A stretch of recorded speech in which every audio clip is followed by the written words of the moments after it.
Hello जो आपका हमारे इस चैनल में स्वागत है। और हमने स्टार्ट करा हुआ है क्लास 12th के टर्म 2 फिजिक्स का कंप्लीट कोर्स। और उसका आज हमारा लेक्चर नंबर 2 है, जिसमें हमने स्टार्ट किया था इलेक्ट्रोमैग्नेटिक वेव। और इसको हमने आज इस लेक्चर को हमने दो पार्ट में डिवाइड किया है, पार्ट 1 और पार्ट 2। ठीक है, क्योंकि लेक्चर बहुत ज़्यादा लेंदी हो गया था, इसलिए इसे दो पार्ट में डिवाइड कर दिया है। तो ठीक है।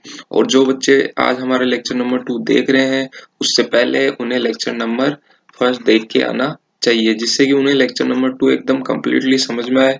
तो क्योंकि लेक्चर नंबर फर्स्ट में जो बात है वो चीज लेक्चर नंबर 2 में भी रिवाइज होगी एक तरीके से, जिससे आपको लेक्चर नंबर 2 अच्छी तरह समझ में आएगा। तो चलते हैं आगे। देखिए, आज के इस वीडियो में हम क्या कवर करेंगे, सोर्स ऑफ इलेक्ट्रोमैग्नेटिक वेव्स। ठीक है, सोर्स ऑफ इलेक्ट्रोमैग्नेटिक वेव। तो उससे पहले हम लेक्चर नंबर फर्स्ट की बात कर लेते हैं, जिसको हमने पढ़ा था। ठीक है, लेक्चर नंबर फर्स्ट में तो वो क्या चीज है। फर्स्ट पॉइंट देखिए, changing magnetic field induce an electric field. ये बात आप पढ़ चुके हो लेक्चर नंबर फर्स्ट में, जिसको किसने बताया था, फेराडे ने बताया था। फेराडे लॉ से अपन ने ये चीज पढ़ ली थी। ठीक है, इसको कैसे समझ सकते हैं, और ये आपको बताया भी था कि ये कोई कंडक्टर है। कंडक्टर में हमने मैग्नेटिक फील्ड को कहाँ बताया, अंदर की तरफ बताया। अब देखिए, यहाँ पर जो ये मैग्नेटिक फील्ड है वो क्या है, इंक्रीजिंग है। क्या है, इंक्रीजिंग मैग्नेटिक फील्ड है। अब देखिए, लगातार अंदर की तरफ जो ये मैग्नेटिक फील्ड है वो इंक्रीज होता जा रहा है। तो इस चीज को बैलेंस करने के लिए लेंज लॉ से हम बाहर की तरफ मैग्नेटिक फील्ड को फ्लो कराएंगे। बाहर की तरफ मैग्नेटिक फील्ड को फ्लो कराने के लिए हमें एंटी क्लॉकवाइज इसमें क्या करंट फ्लो करानी होगी। तो हमने एंटी क्लॉकवाइज यहाँ पर करंट को फ्लो करवा दिया। ठीक है, अब एंटी क्लॉकवाइज इस यहाँ पर करंट को फ्लो करा दिया, तो इसके अपोजिट साइड में क्या आ जाएंगे, इलेक्ट्रॉन। इलेक्ट्रॉन आ गए। ठीक है, अब इन इलेक्ट्रॉन को फोर्स कौन दे रहा है, क्योंकि मैग्नेटिक फील्ड तो इन्हें फोर्स देगा नहीं। तो इसके अपोजिट साइड में हमने किसको बता दिया, इलेक्ट्रिक फील्ड को। ऐसे ऐसे ऐसे। ठीक है, अब यहाँ क्या बोल रहा है, a changing magnetic field induce an electric field. ठीक है, सेकंड क्या बोल रहा है, a induce electric field is perpendicular to the magnetic field. ये बात भी सही है, क्योंकि बाहर की तरफ क्या हो गया, अब मैग्नेटिक फील्ड, और इसके परपेंडिकुलर क्या हो गया, इलेक्ट्रिक फील्ड। तो इलेक्ट्रिक फील्ड और मैग्नेटिक फील्ड एक दूसरे के क्या होते हैं, परपेंडिकुलर होते हैं। ये चीज हमने फेराडे लॉ से देखी थी। ठीक है, नेक्स्ट नेक्स्ट क्या है, देखो, ए changing magnetic field induce induce electric field आएगा यहाँ पे। ठीक है, a changing magnetic field induce A electric field. ठीक है, अब इस चीज को अपन ने उल्टा कर दिया है। ठीक है, कि ए चेंजिंग मैग्नेटिक फील्ड इंड्यूस ए इलेक्ट्रिक फील्ड। इस चीज को किसने बताया था, मैक्सवेल ने। और मैक्सवेल ने इस चीज को प्रूव भी किया था। कैसे, कि हमने दो कैपेसिटर लिए थे, दो अनचार्ज कैपेसिटर। और जब हमने यहाँ पर इस बैटरी को क्या कर दिया, क्लोज कर दिया, तो यहाँ से डी क्यू चार्ज यहाँ से निकल के इस साइड में चिपक जाएंगे। ठीक है, इस साइड में चिपक जाएंगे, तो यहाँ क्या आ जाएगा, पॉजिटिव चार्ज। और यहाँ क्या आ जाएगा, नेगेटिव चार्ज, जिससे यहाँ पे इलेक्ट्रिक फील्ड ऑफ लाइंस बनेगी। इलेक्ट्रिक फील्ड ऑफ लाइंस बनेगी। ठीक है, और यहाँ पर जो करंट है वो कौन सी करंट बहेगी, डिस्प्लेसमेंट करंट, सब जानते हैं। अब अब क्या होगा इसमें, क्या बोल रहा है कि the induced magnetic field is perpendicular to electric field. इसको हमने कैसे बताया था, कि यहाँ पर अगर हम लेंज लॉ से देखें कि करंट की डायरेक्शन इधर है, तो मैग्नेटिक फील्ड यहाँ कहाँ होगा, आउटवर्ड, ऊपर की तरफ, और इधर क्या होगा, अंदर की तरफ। तो देखिए, यहाँ पर जो इस यहाँ पर इलेक्ट्रिक फील्ड जनरेट हो रहा है, क्योंकि पॉजिटिव से नेगेटिव की तरफ ये इलेक्ट्रिक फील्ड ऑफ लाइंस है। तो इलेक्ट्रिक फील्ड की डायरेक्शन क्या होगी, ये वाली। और इसके जस्ट परपेंडिकुलर क्या हो गया, मैग्नेटिक फील्ड, यहाँ पर ऐसे। ठीक है, तो यहाँ इलेक्ट्रिक फील्ड क्या बोल रहा है कि the induce magnetic field is perpendicular, जो भी इंड्यूस मैग्नेटिक फील्ड हुआ है वो किसके परपेंडिकुलर है, इलेक्ट्रिक फील्ड के। ये बात समझ में आ गई आपको। तो ये सारी बातें कहाँ पर अपन ने पढ़ी थी, लेक्चर नंबर फर्स्ट में, जिसको मैंने क्या किया है एक बार आपको रिवाइज करवाया है। चलते हैं आगे। तो आज हम अब क्या टॉपिक है कि जो इलेक्ट्रिक एंड मैग्नेटिक फील्ड है ड्यू टू ए चार्ज, इसमें हमने केस 3 पढ़ेंगे, केस फर्स्ट, सेकंड और थर्ड। ध्यान से देखना। सबसे फर्स्ट केस क्या है, charge at rest. Simple, charge at rest. Charge charge जब रेस्ट में होगा तो क्या करेगा, ठीक है। देखिए ये कोई चार्ज है, जब कोई रेस्ट में होगा चार्ज तो electric field of lines generate करेगा। यहाँ पर इसकी electric field of lines, electric field of lines, electric field, electric field, electric field, ठीक है। और यहाँ पर करंट की वैल्यू क्या है, करंट तो है नहीं, यहाँ पर जीरो है, और करंट जीरो है तो मैग्नेटिक फील्ड भी जीरो होगा। तो चार्ज एट रेस्ट होगा तो सिर्फ क्या जनरेट होगा, इलेक्ट्रिक फील्ड। क्या जनरेट होगा, इलेक्ट्रिक फील्ड, सिर्फ इलेक्ट्रिक फील्ड। ये बात समझ में आ गई आपको। एक बार और बता देता हूँ कि जब कोई चार्ज रेस्ट में होगा तो electric field of line generate करेगा, और उससे क्या होगा, यहाँ पर करंट की वैल्यू जीरो है, करंट की वैल्यू जीरो है तो मैग्नेटिक फील्ड भी जीरो होगा, तो सिर्फ क्या जनरेट होगा, इलेक्ट्रिक फील्ड। ठीक है। नेक्स्ट क्या है, charge in motion with uniform velocity, with uniform velocity. अब देखिए, अब क्या बोल रहा है कि जब कोई चार्ज है, यहाँ पर चार्ज चार्ज जब क्या कर रहा है, यूनिफॉर्म वेलोसिटी से क्या कर रहा है, मोशन कर रहा है, मोशन कर रहा है, ठीक है। तो देखो सबसे पहले हम बात करते हैं इलेक्ट्रिक फील्ड की। तो देखो इलेक्ट्रिक फील्ड तो, चार्ज है तो इलेक्ट्रिक फील्ड तो जनरेट होगा ही होगा, होगा ना। चलो ठीक है, इलेक्ट्रिक फील्ड जनरेट हो गया। अब देखिए कि अब चार्ज के पास क्या है, वेलोसिटी है।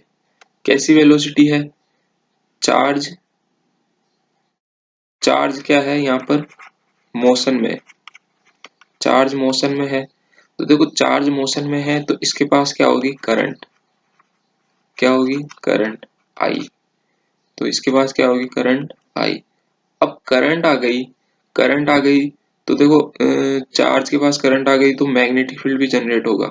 ये बात अपन ने देखी थी कि जब करंट फ्लो होगी, फेराडे लॉ से देख लो, करंट करंट फ्लो हो रही है तो मैग्नेटिक फील्ड भी जनरेट होगा। तो यहाँ पे एक तो इलेक्ट्रिक फील्ड तो होगा होगा, इलेक्ट्रिक फील्ड, और मैग्नेटिक फील्ड भी होगा, सिंपल। अब एक चीज देखना है यहाँ पर एक चीज देखना आप कि जो आपकी जो एनसीईआरटी बुक्स है, एनसीईआरटी बुक्स में जो चार्ज इन मोशन है विथ यूनिफॉर्म वेलोसिटी, तो उसके अकॉर्डिंग सिर्फ electric field, magnetic field generate हो रहा है, सिर्फ मैग्नेटिक फील्ड। ऐसा क्यों, इसका कारण आपको पता है क्या, देखो मैं बताता हूँ आपको कि यहाँ पर अपन जो चार्ज यूज कर रहे हैं, यहाँ पर जो अपन चार्ज यूज कर रहे हैं वो फ्री चार्ज यूज कर रहे हैं, ठीक है। यहाँ पर अपन जो चार्ज यूज कर रहे हैं वो सिर्फ फ्री चार्ज यूज कर रहे हैं। लेकिन जो एनसीईआरटी में जिस चार्ज की बात कर रहा है, एनसीईआरटी में जिस चार्ज की बात कर रहा है वो कर रहा है charge moving, charge moving, moving in circuit. कौन सी चार्ज की बात कर रहा है, चार्ज मूविंग इन सर्किट। देखो हम जब कोई सर्किट लेते हैं एक तरीके से, देखो ये रेजिस्टेंस है, यहाँ पर एक बैटरी जोड़ दी, और जब हम इस बैटरी को ऑन करते हैं तो यहाँ से इलेक्ट्रॉन का फ्लो स्टार्ट हो जाता है, इलेक्ट्रॉन। अब देखिए ये जो सर्किट है, तो बैटरी के पास तो खुद का कोई चार्ज होता नहीं है, लेकिन ये जो ये वायर है, जब इसके अंदर, वायर के अंदर क्या है, जितने पॉजिटिव और उतने ही नेगेटिव चार्ज है।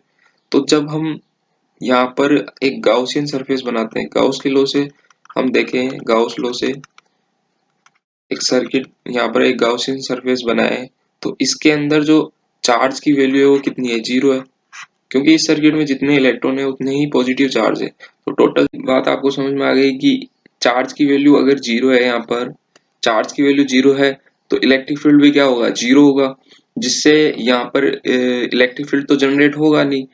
और इसीलिए मैं बोल रहा था कि जो एनसीईआरटी है चार्ज मूविंग इन सर्किट की बात कर रहा है और अपन बात कर रहे हैं फ्री चार्ज की।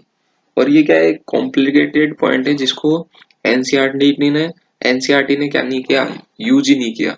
सिंपल बात की है यहाँ पे इन सर्किट के लिए जहाँ पर इलेक्ट्रिक फील्ड जीरो हो गया, और अपन यहाँ पे बात कर रहे हैं फ्री चार्ज की, जिससे यहाँ पर जब चार्ज मूव कर रहा है तो करंट फ्लो हो रही है, करंट फ्लो हो रही है तो यहाँ पर इलेक्ट्रिक और मैग्नेटिक दोनों फील्ड जनरेट हो रहे हैं। ठीक है, चलें आगे। अब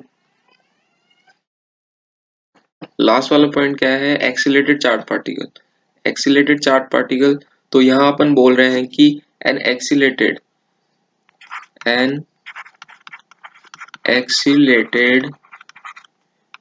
charged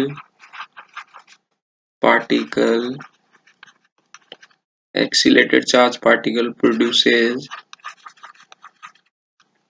accelerated charge particle produces a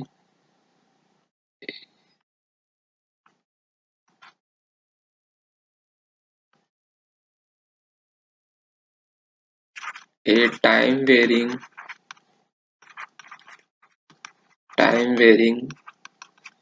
electric and magnetic field। ठीक है, कैसे, देखिए यहाँ पर जब कोई चार्ज है, एक बात करते हैं अपन, जैसे ये चार्ज है तो ये चार्ज चार्ज है तो इलेक्ट्रिक फील्ड तो होगा, इलेक्ट्रिक फील्ड होगा। अब देखो इलेक्ट्रिक फील्ड है, चार्ज है तो इलेक्ट्रिक फील्ड है, ये बात तो पता है आपको। ठीक है, अब ये चार्ज क्या कर रहा है, एक वेरिएबल क्या कर रहा है, वेरिएबल वेरिएबल वेलोसिटी से, इसके पास क्या है, इस चार्ज के पास वेरिएबल वेलोसिटी। तो वेरिएबल वेलोसिटी मतलब ये एक्सीलरेटेड कर रहा है, एक्सी मतलब इसके पास एक्सीलेशन है, एक तरीके से एक्सीलेशन है इसके पास। अब देखो मूव कर रहा है तो इसके पास जो करंट है आई तो होगी मतलब इसके पास करंट है तो मैग्नेटिक फील्ड तो जनरेट होगा ही होगा। लेकिन यहाँ पर एक पॉइंट देखिए आप, ये यूज कर रहा है टाइम वेरिंग की बात कर रहा है। इस चीज को देखिए कि टाइम वेरिंग बात कर रहा है तो, और एक चीज और कि जो एक्सीलरेटेड चार्ज पार्टिकल है, एक्सीलरेटेड चार्ज पार्टिकल वो क्या करता है, इलेक्ट्रोमैग्नेटिक वेव को जनरेट करता है। यही बात इंपॉर्टेंट है यहाँ पर कि जो एक्सीलेटेड चार्ज पार्टिकल क्या करता है, इलेक्ट्रोमैग्नेटिक वेव को जनरेट करता है। ठीक है, और ये जो टाइम वेरिंग इलेक्ट्रिक और मैग्नेटिक फील्ड की अपन बात कर रहे हैं, ये बहुत डिटेल में हम यहाँ पे नहीं जाएंगे, ये आपके थोड़े हायर लेवल की चीज होती है, लेकिन हम फिर भी इस चीज को थोड़ा पढ़ेंगे आगे। ठीक है, लेकिन ये चीज देखिएगा, अब जो एक्सीलरेटेड चार्ज पार्टिकल है वो क्या जनरेट करता है, एक तो इलेक्ट्रोमैग्नेटिक वेव। ठीक है, और जो और ये बात आपको समझ में आ गई कि यहाँ पर टाइम वेरिंग इलेक्ट्रिक और मैग्नेटिक फील्ड जनरेट हो रहा है, क्योंकि यहाँ पर ये जो चार्ज है, चार्ज क्या करेगा, इलेक्ट्रिक फील्ड को जनरेट करेगा, और जब ये वेरिएबल वेलोसिटी से मूव कर रहा है तो इसके पास करंट तो होगी करंट है तो इसके पास मैग्नेटिक फील्ड भी होगा। ठीक है, ये चीज समझ में आ गई, सिंपल। और ये चीज ध्यान रखना कि एक्सीलरेटेड चार्ज पार्टिकल क्या करता है, इलेक्ट्रोमैग्नेटिक वेव को जनरेट करता है। चलें आगे। अब देखो मैं तीनों केस को एक बार वापस रिपीट कर देता हूँ एक बार। केस फर्स्ट में अपन ने क्या बात किया था, केस फर्स्ट में हमने बात किया था कि चार्ज एट रेस्ट होगा तो क्या होगा, इलेक्ट्रिक फील्ड जनरेट होगा, सिंपल है। Second, charge in motion with uniform velocity, तो इस कंडीशन में हमने क्या बताया कि इलेक्ट्रिक फील्ड और मैग्नेटिक फील्ड दोनों जनरेट होंगे अगर फ्री चार्ज यूज किया है तो। लेकिन अगर चार्ज मूविंग एट सर्किट लेंगे तो यहाँ पर चार्ज की वैल्यू क्या हो जाएगी, जीरो। एंक्लोज चार्ज कितना है, जीरो, जिससे इलेक्ट्रिक फील्ड क्या होगा, जीरो। ठीक है, ये बात समझ में आ गई। अब सेकंड थर्ड क्या है कि an accelerated charge particle produce a time varying electric and magnetic field, जिससे ये चीज भी समझ में आ गई कि जो अगर यहाँ पर चार्ज है तो यहाँ पर इलेक्ट्रिक फील्ड जनरेट होगा, और चार्ज क्या है, मूविंग है वेरिएबल वेलोसिटी से, तो यहाँ पर करंट भी फ्लो होगी, करंट फ्लो होगी तो मैग्नेटिक फील्ड भी आएगा। और जो एक्सीलरेटेड चार्ज पार्टिकल है वो क्या करता है, इलेक्ट्रोमैग्नेटिक वेव को जनरेट करता है। चले आगे। अब देखिए, अब मैं यहाँ पर ये थोड़ी आपकी बुक्स से थोड़ी एक्स्ट्रा चीजें हैं, लेकिन इसका सिर्फ थोड़ा थोड़ा नाम लिया हुआ है एनसीईआरटी में, लेकिन इस चीज को समझाया नहीं गया है, तो मैं यहाँ पर थोड़ा आपको समझा रहा हूँ जिससे आपको थोड़ा फील आए, ठीक है। सबसे पहले यहाँ क्या बोल रहा है कि मैं यहाँ पे ऐसे बोल रहा हूँ कि जो एक्सीलरेटेड चार्ज है उसको हम ऑक्सीलेटिंग चार्ज बोल सकते हैं क्या। इस चीज को अपन थोड़ा प्रूफ सा करना चाहेंगे, ठीक है। प्रूफ कैसे, कि हमने यहाँ पर क्या ले लिया है कि ऑक्सीलेट पेंडुलम ले लिया।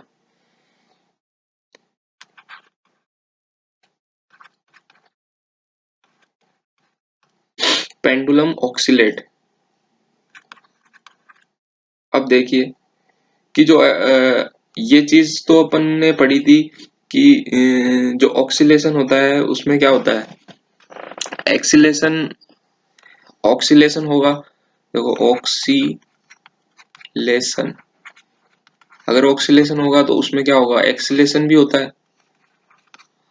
एक्सीलरेशन भी होता है।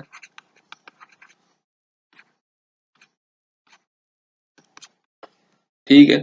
अब यहाँ देखना इस पेंडुलम को कि स्टार्टिंग में हमने ये वाली कंडीशन ली है, ये वाली, ये ए कंडीशन है, ये बी वाली है और ये सी है। ए कंडीशन में देखना हमने इस पेंडुलम को यहाँ लेके आए, और इस कंडीशन में इसके पास क्या है, वेलोसिटी जीरो है, वेलोसिटी जीरो है। और इस कंडीशन को अपन बोल रहे हैं एक्सट्रीम कंडीशन, एक्सट्रीम कंडीशन। और जब हमने इसको यहाँ से छोड़ा छोड़ा तो ये यहाँ इस वाली कंडीशन बी कंडीशन पर आएगा, और इस कंडीशन में इसके पास जो वेलोसिटी है वो क्या होगी, मैक्सिमम होगी, तभी तो ये आगे मूव करेगा एक मैक्सिमम वेलोसिटी से। ठीक है। अब वापस ये इस वाली सी कंडीशन में पहुंच गया तो इस कंडीशन में ये वापस रेस्ट में हो जाएगा, वापस रेस्ट में हो जाएगा तो इसके पास वेलोसिटी क्या होगी, जीरो। तो इस कंडीशन को अपन वापस क्या बोल रहे हैं, एक्सट्रीम कंडीशन। तो इस टाइप से ये पेंडुलम वापस इधर जाएगा, वापस भी मैक्सिमम हो जाएगा और वापस ए पॉइंट पे जाएगा, तो ये ऐसे ऐसे ऑक्सीलेट करेगा एक तरीके से। ये चीज समझ में आई। इसीलिए हम बोल रहे हैं कि कोई भी जो ऑक्सीलेटेड चार्ज है, जो एक्सीलेटेड चार्ज है उसको हम क्या बोल रहे हैं, ऑक्सीलेटिंग चार्ज। लेकिन यहाँ पर ये चीज क्या नहीं हुई, प्रूफ नहीं हुई, तो हम बोल रहे हैं कि चार्ज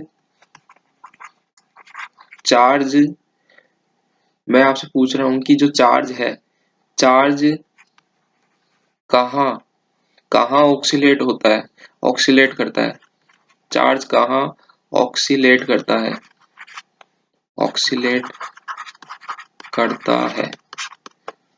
इस बात का जवाब है कि जो चार्ज कहाँ ऑक्सीलेट करता है, कहाँ ऑक्सीलेट करता है, चार्ज एलसी, एलसी ऑक्सीलेशन में क्या करता है, ऑक्सीलेट करता है। अब इस चीज को आप ध्यान से देखना, और आपके जो प्रीवियस ईयर का जो चैप्टर है वो आपको आने चाहिए, जहां पर L C R C, L C R, ये सारे सर्किट अपन ने क्या किए थे, पढ़े थे। ठीक है। तो इस चीज को अपन देखेंगे कि चार्ज कहाँ ऑक्सीलेट करता है, एलसी ऑक्सीलेशन में, और इसको ध्यान से देखना। बस 5 से 6 मिनट का ये टॉपिक है थोड़ा सा, और आपके आउट ऑफ थोड़ा सिलेबस ही है, इसमें एनसीईआरटी में दिया हुआ नहीं है, लेकिन मैं आपको थोड़ा फील कराने के लिए ये चीज बता रहा हूँ। ठीक है। चलें जल्दी से चलते हैं। देखिए ये एलसी सर्किट है, एलसी सर्किट में ये यहाँ पर कैपेसिटर लग रहा है। ठीक है। इस कैपेसिटर पे क्या है, ये चार्ज कैपेसिटर है, इस पे positive positive positive positive positive, यहाँ पे ओ sorry,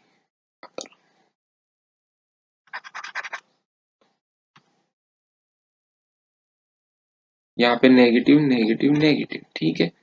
अब हमने यहाँ पर इसको क्लोज कर दिया। ठीक है। यहाँ क्लोज कर दिया है, मतलब t इक्वल्स टू जीरो पर इसमें जो करंट की वैल्यू कितनी है, जीरो है। ठीक, यहाँ प्लस क्यू, तो अब देखिए कि ये जो कैपेसिटर है इसके ऊपर प्लस क्यू चार्ज है और इस पे माइनस क्यू चार्ज है, ठीक है। अब हमने इस सर्किट को क्या कर दिया, क्लोज कर दिया यहाँ पर टी इक्वल टू जीरो पर। टी इक्वल टू जीरो पर क्लोज कर दिया तो ये जो करंट है वो क्या होगी, ग्रो होनी स्टार्ट होगी।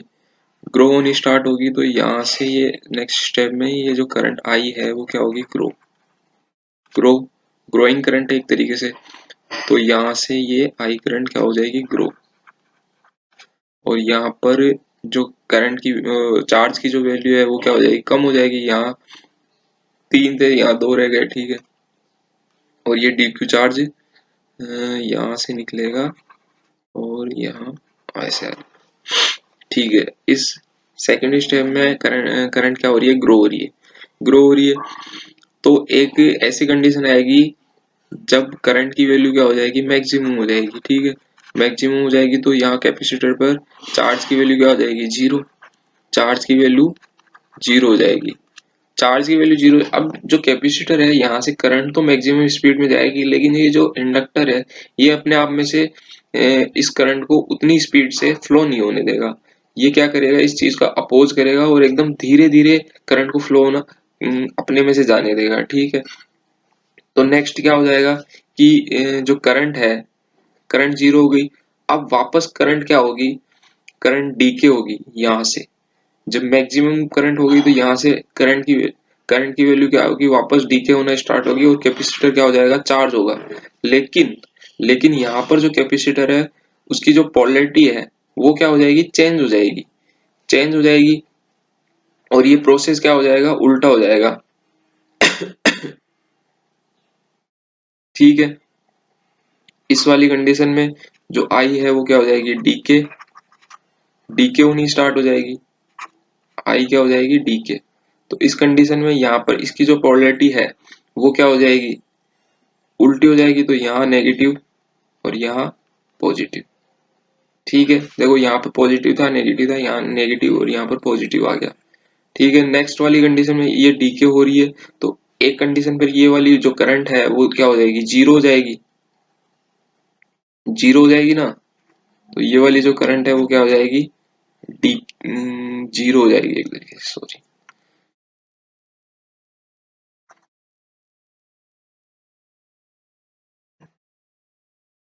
ये करंट क्या हो जाएगी, जीरो। ये करंट क्या हो जाएगी, जीरो, ठीक है। ये करंट जीरो हो गई तो यहाँ पर कैपेसिटर के ऊपर क्या हो जाएंगे, चार्ज की वैल्यू मैक्सिमम हो जाएगी। Negative negative positive positive positive, ठीक है। और ये करंट जीरो और यहाँ चार्ज की वैल्यू क्या हो जाएगी, मैक्सिमम हो जाएगी, ठीक है। सेम अब वापस से करंट क्या होगी, ग्रो होनी स्टार्ट होगी। वापस करंट क्या होगी, ग्रो होनी स्टार्ट होगी। तो इस कंडीशन में करंट वापस क्या हो जाएगी, ग्रो होनी स्टार्ट होगी। आई क्या, ग्रो। वापस ग्रो होनी स्टार्ट होगी तो यहाँ पर जो करंट की वैल्यू है वापस क्या हो जाएगी, कम। यहाँ पर कैपेसिटर के ऊपर चार्ज की वैल्यू क्या हो जाएगी, कम हो जाएगी। फिर नेक्स्ट स्टेप में क्या होगा, नेक्स्ट स्टेप में यहाँ पर चार्ज की वैल्यू कम होते होते होते होते क्या हो जाएगी, जीरो। जीरो, ठीक है। तो यहाँ पर जो करंट की वैल्यू क्या हो जाएगी, मैक्सिमम। यहाँ पर चार्ज की वैल्यू क्या हो जाएगी, मैक्सिमम। अब वापस ये जो मैक्सिमम करंट है वो क्या हो जाएगी, डीके होनी स्टार्ट हो जाएगी, ठीक है। ये जो वाली करंट है वो क्या हो जाएगी, डीके। जो आई करंट है वो क्या हो जाएगी, डीके होगी। डीके होगी तो कैपेसिटर वापस चार्ज होगा, लेकिन इस बार इसकी पोलैरिटी सेम फर्स्ट वाली की जैसे होनी स्टार्ट हो जाएगी। और ये डीके होते होते होते होते चार्ज की वैल्यू क्या हो जाए, करंट की वैल्यू क्या हो जाएगी, जीरो। और यहाँ पर कैपेसिटर पर चार्ज की वैल्यू क्या हो जाएगी, मैक्सिमम। तो देखो इस कंडीशन, इस प्रकार से ये जो एलसी ऑक्सीलेशन है उसमें क्या करता है, चार्ज ऑक्सीलेट करता है। ये चीज मैं आपको बताना चाह रहा था यहाँ पर कि जो एलसी ऑक्सीलेशन है उसके अंदर चार्ज क्या करता है, ऑक्सीलेट करता है इस टाइप से। समझ में आया सबको, चलते हैं आगे। अब देखो इसका एक ग्राफ है वो समझ लेते हैं कि हमने जो चीज किया है एलसी ऑक्सीलेशन में उसमें उसको हम ग्राफ से किस टाइप से बता सकते हैं। देखो स्टार्टिंग में अपन ने यहाँ पर देखते हैं, स्टार्टिंग में हम ये वाला पॉइंट लेके चल रहे हैं। अपन कोई सा भी पॉइंट ले सकते हैं, मतलब कोई भी कंडीशन लेके चल सकते हैं। जैसे मैंने ये जीरो वाली कंडीशन लेके चली है, यहाँ पर आई की मैक्सिमम क्या है, करंट की वैल्यू क्या है, मैक्सिमम। तो करंट की वैल्यू स्टार्टिंग में क्या है, मतलब क्या है, मैक्सिमम, मैक्सिमम है। और फिर क्या हुई, कम हुई, और फिर क्या हुई, और कम हुई, और फिर क्या हो गई, नेगेटिव में चली गई। ठीक है, फिर क्या चली गई, इसको थोड़ा नीचे कर देता हूँ, नेगेटिव में चली गई, नेगेटिव में थोड़ी, फिर और बढ़ी, और फिर कम हो गई। ठीक है। हम्म, फिर वापस ऊपर क्या हुई, बढ़ी। इसको एक बार मिला देते हैं, तो ये कैसे मिलेगा, इस टाइप से, मतलब यहाँ पर और धीरे धीरे। तो इस टाइप से अपन बता रहे हैं कि जो इलेक्ट्रिक फील्ड, जो मैग्नेटिक इलेक्ट्रिक फील्ड और टाइम के बीच में जो ग्राफ है, उसके अंदर जो चार्ज पार्टिकल है कैसे ऑक्सीलेट करता है, मैक्सिमम, फिर कम कम, फिर नेगेटिव में बड़ा बड़ा बड़ा, अपोजिट डायरेक्शन में बढ़ा था यहाँ पर। ये देखो यहाँ पर इसकी जो पोलरिटी है वो चेंज हो गई थी। ठीक है। अब देखो यहाँ पर अपन ने electric field generate, electric field क्या कर रहा है, ऑक्सीलेट कर रहा है एलसी ऑक्सीलेशन में, जिससे क्या होगा, मैग्नेटिक फील्ड भी जनरेट होगा। और यहाँ पर अपन बता भी देते हैं कि जो ऑक्सीलेटिंग,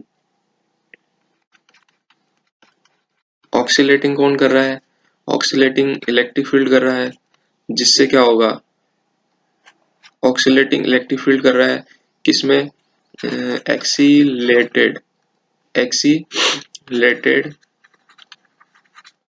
एक्सीलेटेड चार्ज, या हम बोल सकते, या तो ऑक्सीलेट कौन कर रहा है, इलेक्ट्रिक फील्ड कर रहा है, या एक्सीलेटेड कर रहा है चार्ज। ठीक है। या अपन क्या बोल सकते हैं, oscillating, oscillating charge, oscillating charge, या फिर बोल सकते हैं एलसी, एलसी ऑक्सीलेशन। सबका एक ही मतलब है, एक तरीके से एक ही मतलब है कि चार्ज किस में ऑक्सीलेट कर रहा था, एलसी ऑक्सीलेशन में। या अपन बोल सकते हैं चार्ज ऑक्सीलेट कर रहा है, या एक्सीलेटेड चार्ज, या ऑक्सीलेटिंग इलेक्ट्रिक फील्ड, कुछ भी बोल सकते हैं। ठीक है। ये टॉपिक थोड़ा अच्छा टॉपिक था और बहुत कंसेप्चुअल था। आप सबको यहाँ पर प्रीवियस ईयर के चैप्टर का एलसी ऑक्सीलेशन भी रिवाइज हो गया होगा मेरी तरफ से। ठीक है। अब आगे चलते हैं अपन। अब देखिए, जो oscillating electric field produce and oscillating magnetic field, ठीक है, ये चीज कैसे बता सकते हैं अपन।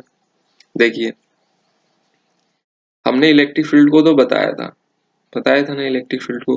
अब मैग्नेटिक फील्ड को, तो ऑक्सीलेटिंग इलेक्ट्रिक फील्ड क्या प्रोड्यूस करेगा, ऑक्सीलेटिंग मैग्नेटिक फील्ड। तो इस चीज को अपन कैसे बताएंगे, देखो मैंने पहले ये मैं इसको बना लेता हूँ।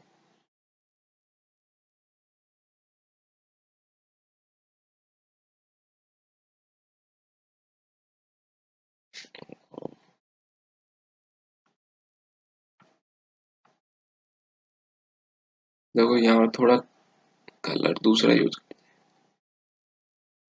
यहाँ पर थोड़ा लाइट कलर करते हैं जिससे दिखेगा,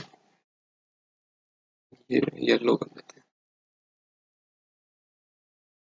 ये क्या जा रहा है, इलेक्ट्रिक,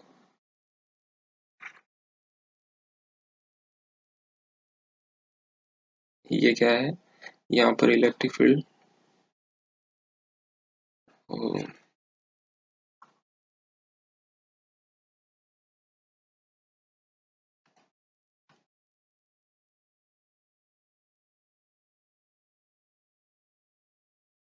ये इलेक्ट्रिक फील्ड को अपन ने डिफाइन कर दिया है।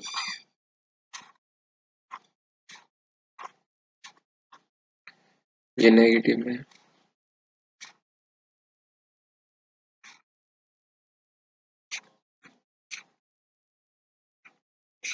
ठीक है। तो देखो इस टाइप से अपन इलेक्ट्रिक फील्ड को और इस टाइप से मैग्नेटिक फील्ड को अपन क्या कर देंगे, डिफाइन कर देंगे। यहाँ पर देखिए इलेक्ट्रिक फील्ड और magnetic field are in same phase, ठीक है, ये बोल सकते हैं अपन। और इलेक्ट्रिक फील्ड कैसे जा रही है, ये जा रही है ऐसे, और मैग्नेटिक फील्ड कहाँ जा रही है, जेड एक्सिस में, और इलेक्ट्रिक फील्ड कहाँ है, वाई एक्सिस में। और जो वेव का प्रोपोगेशन है वो कहाँ हो रहा है, वेव का प्रोपोगेशन कहाँ हो रहा है, एक्स एक्सिस में, ठीक है। अब देखना कि यहाँ पर जो वेव है, वेव प्रोपोगेट कहाँ हो रही है, वेव प्रोपो प्रोपो प्रोपोगेट इन प्रोपोगेट अलोंग एक्स एक्सिस, ठीक है। अब देखना कि यहाँ पर जो मैग्नेटिक फील्ड है और इलेक्ट्रिक फील्ड है और जो वेव है वो तीनों ही एक दूसरे के क्या है, म्यूचुअली परपेंडिकुलर है, ठीक है। इलेक्ट्रिक फील्ड मैग्नेटिक फील्ड के परपेंडिकुलर है और मैग्नेटिक फील्ड इलेक्ट्रिक फील्ड के, और जो वेव है, वेव जहाँ प्रोपोगेट हो रही है वो इलेक्ट्रिक और मैग्नेटिक फील्ड दोनों के परपेंडिकुलर है, ठीक है।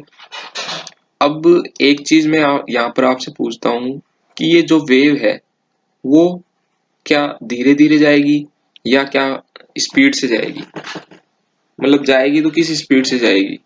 तो देखो ये जो वाली जो वेव है, वेव जो प्रोपोगेट हो रही है, ये बहुत ज्यादा स्पीड से जाएगी यहाँ पर, लगभग वेरी हाई स्पीड से, वेरी हाई स्पीड से। और वो स्पीड कितनी होगी,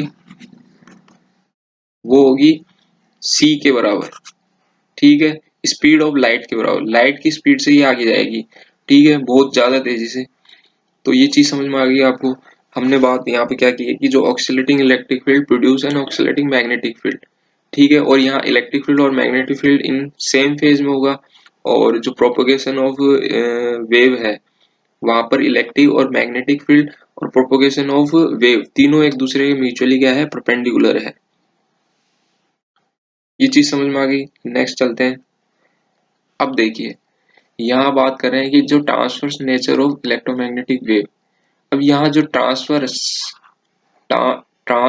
नेचर, इसका मतलब क्या है, ट्रांसवर्स नेचर का मतलब ये है कि जो इलेक्ट्रोमैग्नेटिक वेव है उसके अंदर इलेक्ट्रिक